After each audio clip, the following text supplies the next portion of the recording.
right, please be seated. Good morning to everyone sitting here in the sanctuary and everyone at home joining us through live stream. If you're not here this morning, you're not feeling the amazing energy that is here this morning.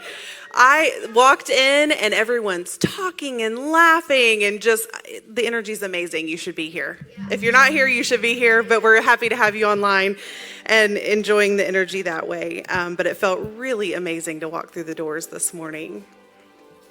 If anyone is present or viewing for the first time, we welcome you and hope that you'll join us again soon. After the service, our ambassador, Linda Kittle, who's standing in the back there with a gold stole, will be there to answer any questions you might have. She also has an information welcome packet, and she has a nice Unity coffee mug. Please check in on Facebook, telling your friends and family that you're here at Unity of Springfield this morning. And then if you wouldn't mind silencing or turning off your phone. Today's flowers are provided by Cat Bell in honor of all the veterans. Yes. And we would like to ask if there are any veterans with us today, if you would please stand and let us recognize you.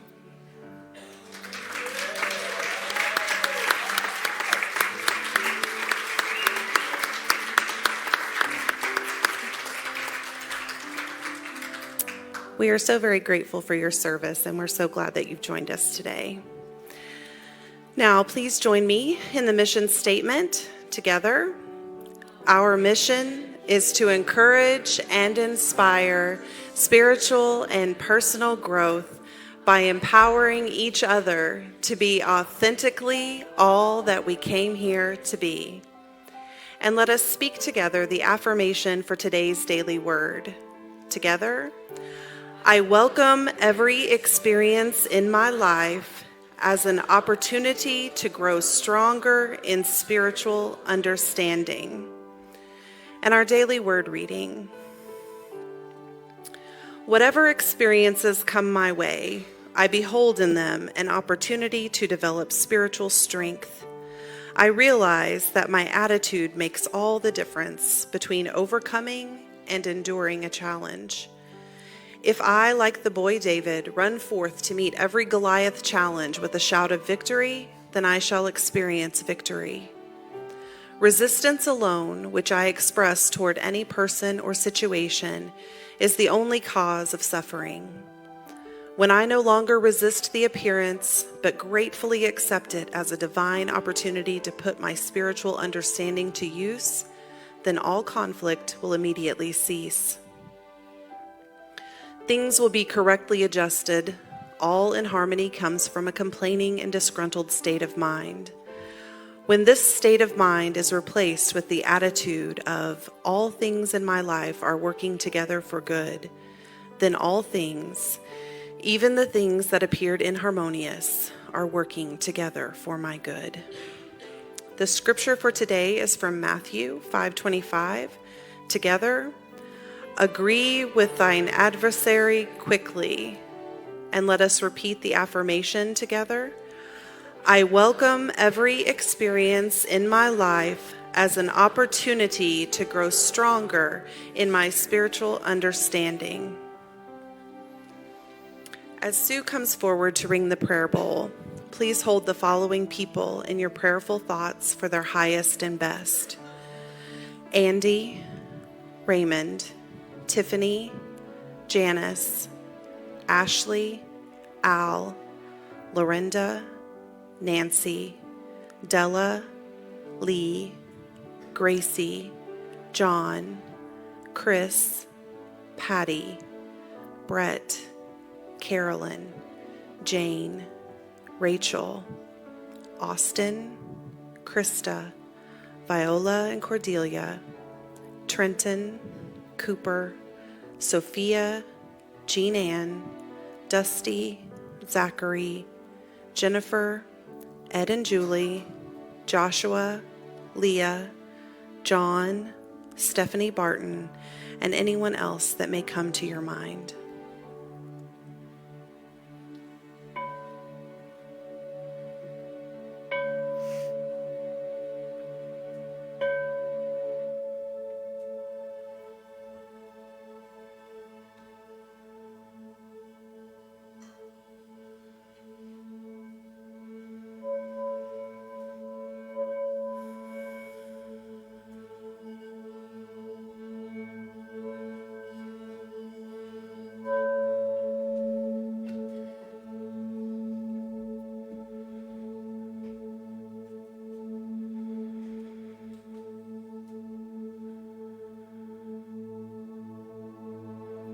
Breathe in deeply as we absorb and embrace the sounds and vibrations coming from the prayer bowl.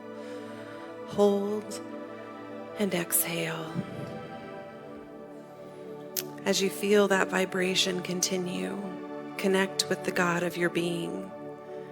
Become aware that God is always with us, blessing us and expressing in us, as us, and through us. As we begin to relax and be fully present in the moment, bring your attention to the crown of your head, relaxing as you move down to your forehead, your eyes, ears, lips, tongue, and jaw. Roll your neck and shoulders to release any tension or stiffness you may have there. And follow that relaxation as it moves down your arms to your elbows, your wrists, hands, and fingers. Feel and see the relaxation taking place in your body as you move down your spine, your lower back.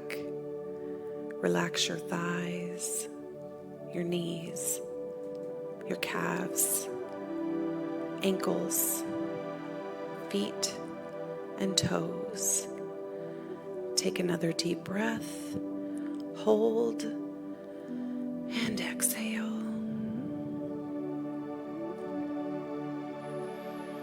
We pray for the highest and best for all who have been placed on the prayer list by their loved ones. For the highest and best experience of life, we also include ourselves, our families, friends, and neighbors. For everyone on earth, we affirm health and wellness, safety and security, abundance to allow needs, desires, and dreams to be easily afforded, loving relationships with family and friends, the guidance and inner peace we seek, and spiritual transformation. We surround not only our spiritual community, but also our city, our state, our nation, all nations, with prayers for fairness and safety, happiness, joy, abundance, and inclusivity. We visualize peace among our country, in all countries, and all governments, especially those suffering in war-torn areas. We envision our country leaders coming together with the goal of the best for all. As we breathe deeply, we breathe in the knowing that we are all worthy of the good we desire, and we are loved just the way we are. With infinite gratitude, we share our loving energy with our spiritual community, extending it out into the whole world and everyone in it. As we enter the silence, we relax and allow resistance to melt away. All things are truly working toward our best and highest good in the silence.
Thank you.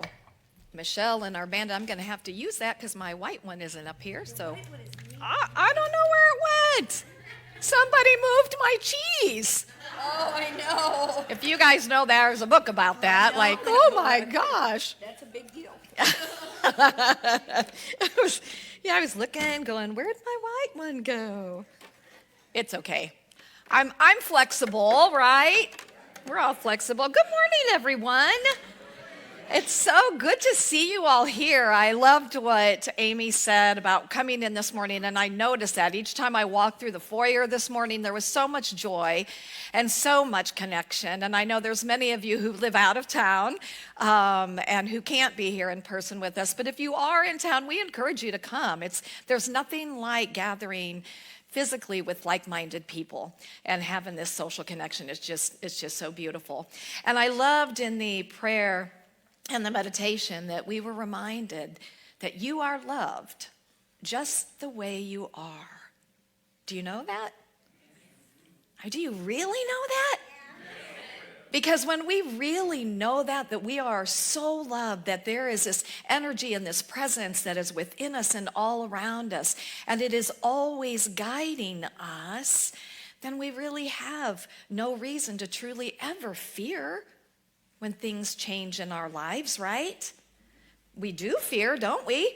Yeah. So it's just a matter of like really leaning more deeply into that, knowing that you are loved and you are supported just as you are, just in this, with everything that has been in your past. Nothing negates that. You are completely, purely loved in this moment. So we are here. We are in our 6th week of a 7-week series based on the book, The Untethered Soul, by Michael Singer. And I don't know about you, but I have been really noticing how much my inner roommate likes to talk.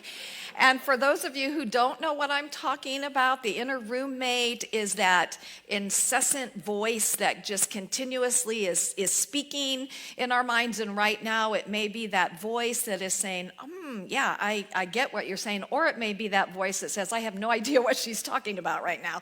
That's the voice that we're talking about. It's constantly going. We talked about, in the past weeks, the energy of our heart and how important it is to recognize the intelligence of the heart, and that actually the heart is sending more information to the brain than the brain is actually receiving from the heart. And the reason that's so important for us is because it's important for us to remember to center in our heart space. We used a practice called heart math, breathing in and out through our heart. But it's when we center in our heart space instead of in the head space that we can trust whatever that guidance is. Our heart will guide us in amazing directions. We also talked about the fact that there's only one certainty in life, and that certainty is change, right? Change is going to happen. Life changes, thing changes. So how can we, and I feel like part of this series is about how can we navigate change from a deeper spiritual perspective, but also from a more awakened perspective. And we also last week talked about fear and how fear is simply the reminder that we're not focused on God. We're not focused on source. Get back on the highlighted route. Get back on that highlighted route of remembering to come back to that center. So today, interestingly enough, we're going to talk about non-resistance and death. You guys did pretty good, not reacting too big to that. That's good. Okay, the principle that we're focused on is in Unity, we have 5 basic principles. I like to call them 5 guiding principles. If you know them, you can say them with me. God is, I am, I ask, I pray, I act. So today's principle is principle number 4, and that is prayer. And prayer is creative thinking that heightens the connection with God-mind and therefore brings forth wisdom, healing, prosperity, and everything good. In Unity, we focus on affirmative prayer, where we are believing that we have already received. The power, Charles Fillmore talked about 12 powers. The power that this is about is release or elimination, and that is letting go of false ideas is necessary in order to make way for new spiritual understanding. Do any of us have any false ideas? Sometimes, we all of a sudden something comes up and we're like, oh, okay. We're going to start with non-resistance. Now, non-resistance doesn't mean to passively put up with whatever situation you find yourself in and not doing anything about it. And I think I just wanted to start there. Non-resistance does not mean passive and being a doormat. And we'll talk a little bit more about that in a minute.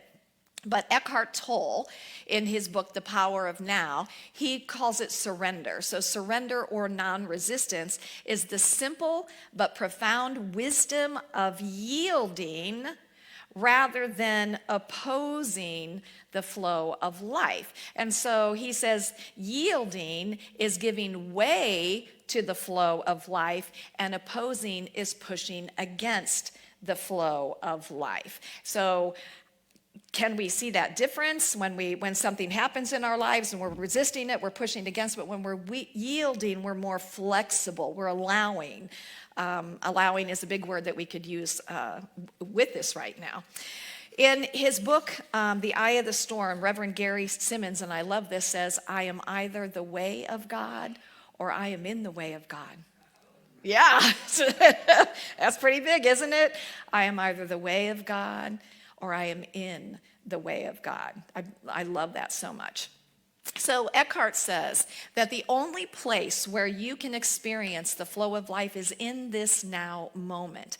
So to surrender is to accept the present moment unconditionally without reservation. It is to relinquish inner resistance to what is. Super easy to do, isn't it? Like, wow. I always say that the truths are simple, and living them isn't always the easiest thing, but that's why we have spiritual practices.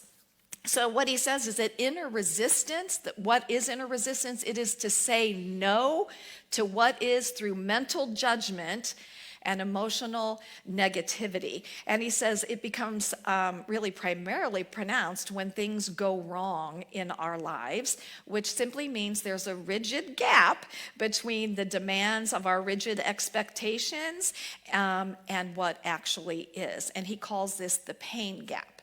And so the way that I would explain this would be to go back to when my second husband passed away very unexpectedly at the age of 44.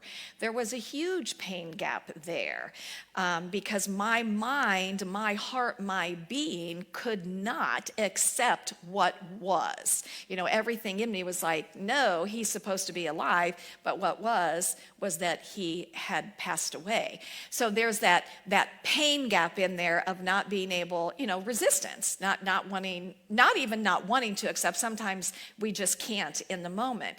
But what I realized even further was that I needed to let go. What I needed to let go of resistance to was resistance to the pain that I was feeling, the grief that I was feeling. I didn't want to feel that depth of pain. How many of us have felt that? Well, it could be through the death of someone. It could be through the loss of a relationship, the loss of a job, loss of income, whatever it is. There's a depth of pain there.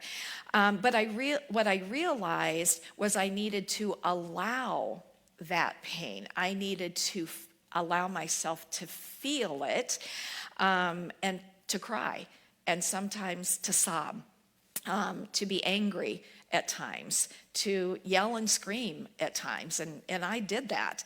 And to know that was actually a natural part of the healing process, to not resist what was present in that now moment. And I have someone in my life right now that is going through a really hard time. And I really love what this person said to me. This person said, I'm not going to mask what I'm feeling here with alcohol. I'm going to let myself feel everything that I need to feel in this. And I was really taken with this. It was just kind of a young person saying this to me. And I've always said, you need to feel it to heal it. You need to feel it to heal it. Because the reality, my friends, is when life presents things, and life does present things, right, that kind of go in opposition to what we wanted life to be, we have a tendency sometimes to just not want to feel it and to push through. I'm just going to push through it. I'm not going to think about it. And here's what I can say about that. I hope that works for you. And what I've seen is that because there hasn't been an allowing of the feelings, that it comes up later or it comes out in other ways. So it's just really important for us to think about, where am I resisting feeling whatever it is that I need to feel. Eckhart Tolle says that surrender or non-resistance is an inner phenomenon, and it doesn't mean that you don't take action on the outer level. We just don't want to find ourselves in such resistance to what is happening. So how? Well, we start by first acknowledging that we are in resistance. We become conscious of the fact that we are in resistance. How do we know when we are in resistance? We know because we find ourselves fighting against something. We find ourselves pushing against something. We find ourselves, do you ever try to manipulate situations in your life and that, trying to bring it back to what it was or trying to fix it to something else? You're manipulating. We are defending or we are numbing.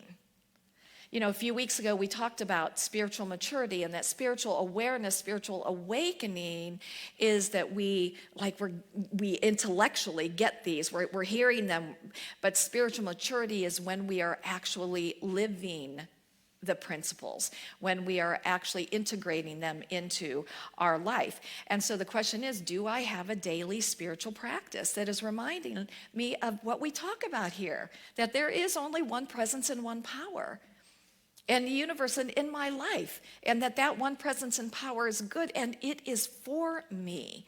Do I have, reading the daily word every day is a great spiritual practice, something that is bringing me and reminding me of what is real and true in my life, so that when I go out to meet my day, or when I stay in to meet my day, because guess what?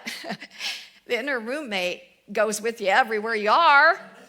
It doesn't care if you're sitting at home in front of the TV, right, or doing something else. Is your inner roommate still with you, telling you all kinds of interesting things? That spiritual practice helps keep us centered and aware, so when that inner roommate gets out of control and starts telling us things that aren't true, that we can do something about it, at that point. Okay, so I kind of go off on my own thing, and well, this is my own thing actually, but okay. Okay, so I want to, there's a couple that we know that one of them, and I shared this not too long ago, but was diagnosed with a malignant brain tumor, and it was a very, very fast-growing brain tumor. And but watching this couple has been so amazing, because they are totally committed to their intentional journey, and they have daily practices that they do on a regular basis. And so I know that when this first happened, I know that they experienced fear, and they experienced, just sadness and all the emotions that would come with all of a sudden you have a malignant brain tumor.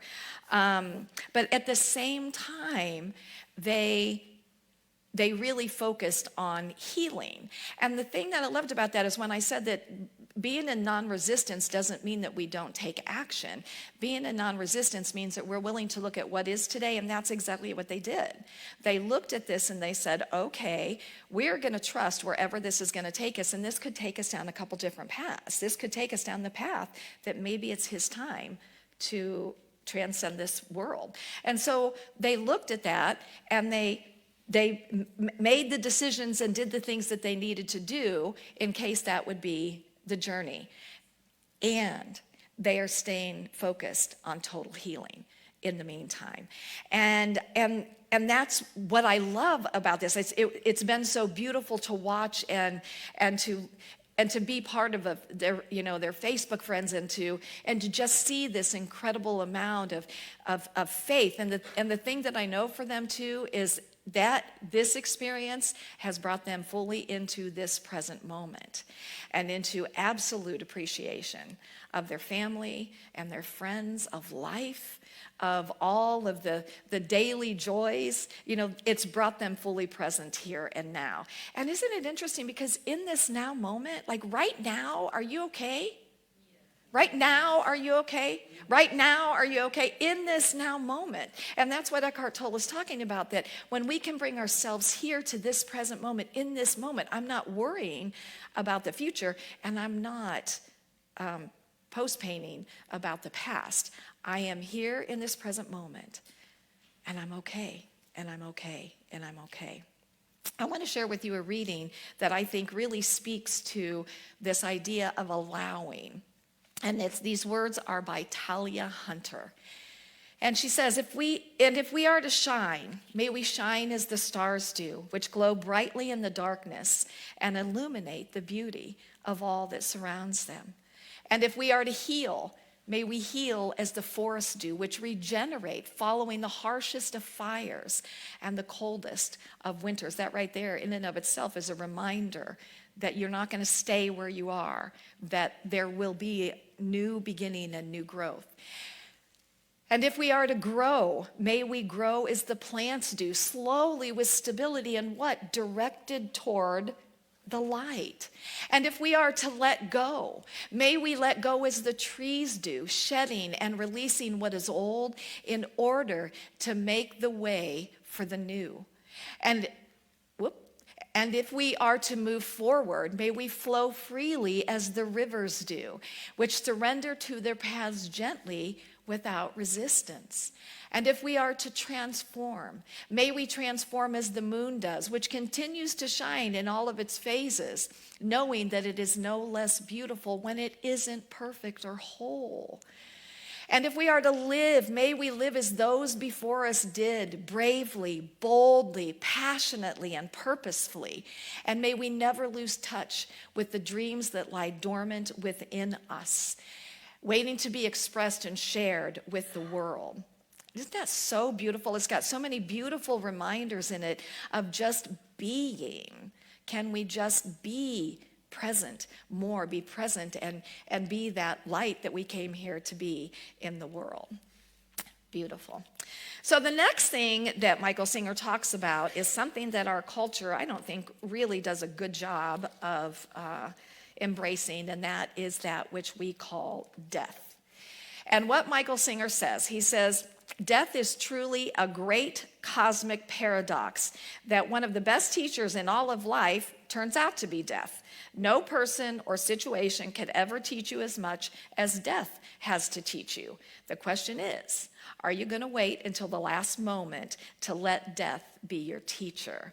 A wise being completely and totally embraces the reality, the inevitability, and the unpredictability of death. And so I encourage you in this moment to become aware of, even when I talk about death, how does that make you feel? You know, it's important for us to be aware. Have we thought about death? Have we thought about our death? I know that as we mature as human beings and it gets closer to us, you start thinking about it a little bit more. But it's really such an incredible teacher for us. So here's the analogy that he gives. He says, let's say that you're living life without the thought of death, and the angel of death comes and says, come on, it's time to go. And you're like, no, wait a second. You're supposed to give me a warning so I can decide what I want to do with this last week of my life. I'm supposed to get one more week. And then he says, do you know what death will say to you? Death will say, my God, I gave you 52 weeks this past year alone. And look at all the other weeks I've given you. Why do you need one more? What did you do with all of those? And if asked that question, what are you going to say? How will you answer? I wasn't paying attention. I didn't think it really mattered. That's a pretty amazing thing to say about your life. My friends, death is a great teacher because it puts into perspective what's really important in our lives, right? It does. It puts into perspective what is really important in our lives. So I found online an author who is also a hospice nurse. Her name is Bronnie Ware, and she wrote about the 5 top regrets of people who are dying. And so I'm going to share 3 of those with you today because, again, talking about death, it just what gives us the opportunity to be more alive and to live more authentically. So the first one she says is one of the top regrets was not doing what they really wanted. And she said that this one thing was what most people regretted was living up to the expectation of other people. And in fact, believing that they hadn't been brave enough to make another decision was what was really hard on them. I mean, how many of us have heard things, people say, I stayed in that relationship that I wasn't happy in for years because I wasn't brave enough to leave, or I didn't see any other option. How could I leave? Or it was expected for me to stay in that relationship. Or, you hear people say, I never wanted to be whatever, but that was what was expected in my family for me to follow in the footsteps of whatever. And this can have to do with relationship decisions, with vocation, with education. I think how many times I've heard somebody say, I didn't want to go to school, but my parents made me go to school. Or I really would have wanted to go to school, but, as a woman, that just wasn't the path for me. It's just a willingness to look at where we are at in our lives today and asking ourselves, am I living the life that wants to live through me? Am I living the life that wants to live through me? And by asking the question, am I living the life that wants to live through me, we're asking that more from a heart-centered space, so not from the ego. Because our ego life can be something very different, can't it? Yes. So we want to get heart-centered in asking the question, and here's the question is, what is the authentic life that wants to be lived through me? What is that life? And take time with that question. I don't care how old you are, where you're at in your life. I think all of us can look back and go, oh, I kind of wish I would have done that, or I wish I was doing this today, and why aren't we? So what is the authentic life that is wanting to be lived through me? Now, last week I had somebody ask me, what do you mean when you say your authentic self? In our mission statement, we say that we are here to empower each other to be authentically all that we came here to be. And so for me, this is what I mean when I say this. I believe that we live our best life when we marry our divinity and our humanity. When we bring the divine into our humanity. We live from that open-hearted spirit aspect. To me, that's part of what this is about. And here's the thing is we have been given the gift of a thinking mind, haven't we? It thinks all the time, doesn't it? And so we can either be living from the egoic mind that is going to tell us, and the egoic mind to me, I've always said it's like a conditioned mind pattern. It's like what we've been conditioned with. Or we can live more from that spiritual, heart-centered place. For me, I believe that when we live just from a total egoic place, that we're not living that being authentically all that we came here to be. We're living from our head space. So bringing the humanity and the divinity together for me is, and we've talked about, you can't really define God, but if we were to place qualities, and I think that Jesus, the great master teacher, expressed those qualities of compassion and love and kindness and inclusivity and oneness and hope and truth and peace, that if we bring those qualities into our individuated life expression, that to me is when we are being authentically all that we came here to be. So you be you. You be you. You, whatever you are here to be and express. But to me, when we're living the most authentically is when we've really married the divine, the spiritual with our humanity. Okay, so the second thing is one of the things that they felt bad about was they weren't more honest with their feelings. Oh, this is going to be a hard one for many people, I just want to tell you. And I think especially for men, because men have not really been trained. I don't want to say trained, but men have been just pushed down when it comes to emotions and to really expressing how you feel. So I think this is a little bit harder for men. But I think this goes with being brave. Tell the people you love that you love them. Because here's what I'm going to tell you. It just breaks my heart when I hear people say that their parent never said the words, "I love you." And here's what I'm going to say, because there's this kind of thought that, well, I don't need to tell you. You know how I feel about you. Words matter. Words matter. I knew that my mom and dad were probably proud of me, proud of the mother that I was, proud of, the direction of my life, but they had never verbally spoken those words to me. And then one day, my mom sent me a birthday card. And in that birthday card, she wrote, "Dad and I are so proud of you." And reading those words, it was just like a dry sponge. And it just was like, oh, they are proud of me. To hear those words, it matters, my friends. It matters. And if you're in a family or in a dynamic where you haven't said the words, "I love you," it's going to feel really weird to do it. And you're probably going to get some weird reactions. But here's what I've noticed, that when people step into this, and, they'll say, "Well, love you," and their family's like, "Whoa, what's happened to Dad? Never said that before." Eventually, it becomes normal. And, and don't let people say, "Oh, when you say I love you so much, it doesn't mean anything." Yes, it does. I mean, we say I love you, my family, and I say I love you every conversation that we have when we're on the phone or we're on Zoom. "I love you, I love you, I love you too, I love you."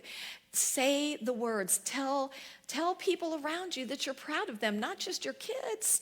Tell people that are stepping into things, "I'm so proud of you." Tell people that you appreciate them.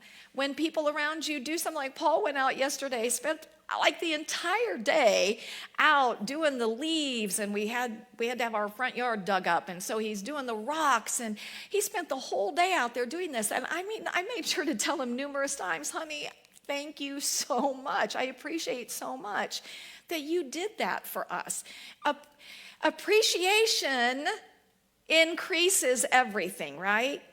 Yeah. So tell people that. And the other thing I want to encourage you to do is, when you know that you have been wrong, say the words, "I'm sorry. I'm sorry." It goes so far for you to say those words. And the last thing is worrying excessively and forgetting to live. Oh, baby. We talked about worry, but she says excessive worries limit our ability to be present to life. Worry literally blocks the flow of good in our life. First, I'm going to tell you about the physical part of that. When we are worrying, we are literally blocking the happy hormones and happy endorphins in our life. How do you feel when you worry? Bleh. You don't feel good because you're blocking all those happy things, so that's one of them. But worry in and of itself, it's like we create a worry structure around ourselves, because here's what I want to tell you. God's goodness is flowing all the time, all the time. It never is not flowing. But we are the ones that can put a kink in the hose, so to speak. So we create this worry structure, and then all of this good is flowing all around us, but we're so in our worry with our inner roommate, who is probably telling us why we should be worried and how things can go wrong, right? Worry is pre-painting. It is bringing something that hasn't happened into the present moment.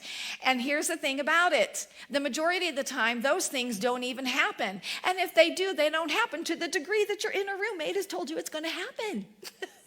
So what do? And again, this goes back to I'm not focused on God. I'm not centered in my knowingness. I'm not remembering who I am. I'm not remembering that God is for me. The universe is for me. And so this is where we go to prayer, where we go to meditation. When this is why the spiritual practice is so important. Because when we're practicing, and Greg talked about it this morning, we're creating new neural pathways in our brain. And as we create those new neural pathways in our brain, when things come up in our lives, we're going to be more apt to go to, okay, everything is working together for the greater good. Now, we may not say that initially, it's okay, but we get there quicker. So, make sure that you're, doing the work. The last thing that I want to say about death, my friends, is please have the conversations. I know it's hard to have these conversations, but one of the greatest gifts you can give your loved ones, make sure that your will is up to date, make sure that your trust is up to date, make sure that your loved ones know where your important paperwork is. Make sure you have something written out with all your passwords in case they need to get into things. And let your loved ones know what you desire for your celebration of life. Let them know what you desire. What music do you want? How do you want it to be? I encourage you to write out your eulogy because nobody knows you like you know you. But, do these things that can really make a difference for them. So bottom line today, this is all I want you to go away with because I think this sums it up. And it's this sentence, and I said it earlier. I am either the way of God or I am in the way of God. What do you choose? What do you choose? I am, let's say it together, I am the way of God. And so it is, and so it shall be. Namaste, namaste. Thank you, guys. Thank you. All right. So we have one next week. I'm very excited. So now is our opportunity to support Unity of Springfield, all that we are here to be and do together. I do want to say, and my sister reminded me of this. My sister, who lives in Ohio, supports our ministry so beautifully in financially. And one of the things that she did was she has to give so much money away, once you hit 70. And guess where she gave it? As have many other people in our ministry done that. So if you have end of year giving, think about Unity of Springfield for that. Many ways that you can give, but let's bless our gifts with our gift blessing together. Divine love through me blesses and multiplies all that I have, all that I give, and all that I